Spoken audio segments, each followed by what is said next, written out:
Hello, everybody. I'm Jamie Rutledge. I think we all know each other. Most of you, I think, have sat by me at some type of a meal over the past month or so and realized that I get special food. I have food allergies. That's what these are, my EpiPens. So I was diagnosed with food allergies about 10 years ago, kind of by accident. I've had them my whole life, but we never knew what it was. And my husband threw a 30th birthday party for me. So that tells you how old I am. But when we were out, I had had a number of beers, ended up going to the ER because I turned red, I started sweating, I was like sick, I actually thought I was having a heart attack. And when I got there, they're like, no, you're having a reaction. It's an allergic reaction, but they didn't know what it was to. They did have to give me epinephrine, which is what these are, and it did, of course, save my life.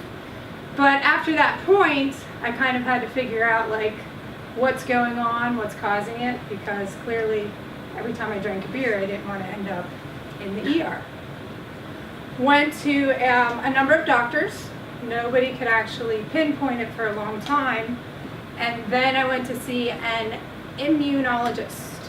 So they do a blood test that they culture for 60 days. And they also do scratch tests.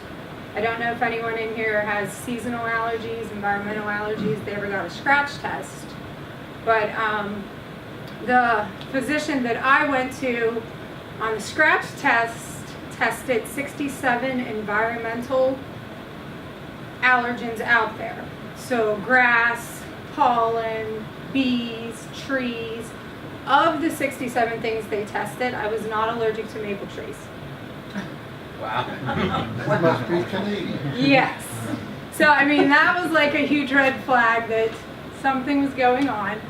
They then, 60 days later, get the blood culture back, and I am allergic to yeast and sulfites.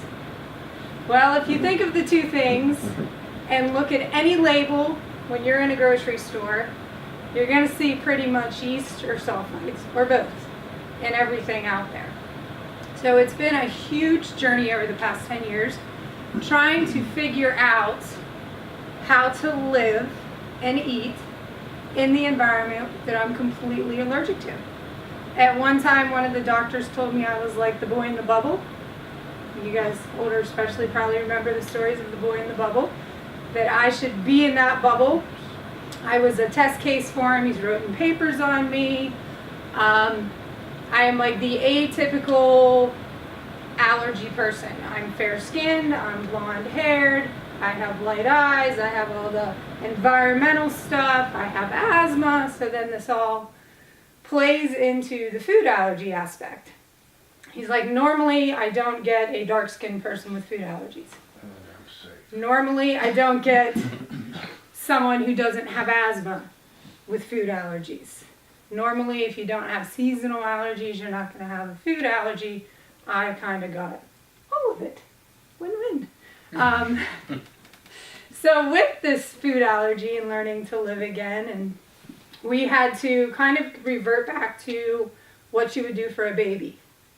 So for 30 days, I had to do a cleanse, and I was not allergic to eggs. Now, they couldn't be any eggs. They had to be fresh farm, free-range eggs. Because grocery store eggs, the chickens are given hormones, and they're fed items that I'm allergic to, which actually then goes into the eggs and it carries through.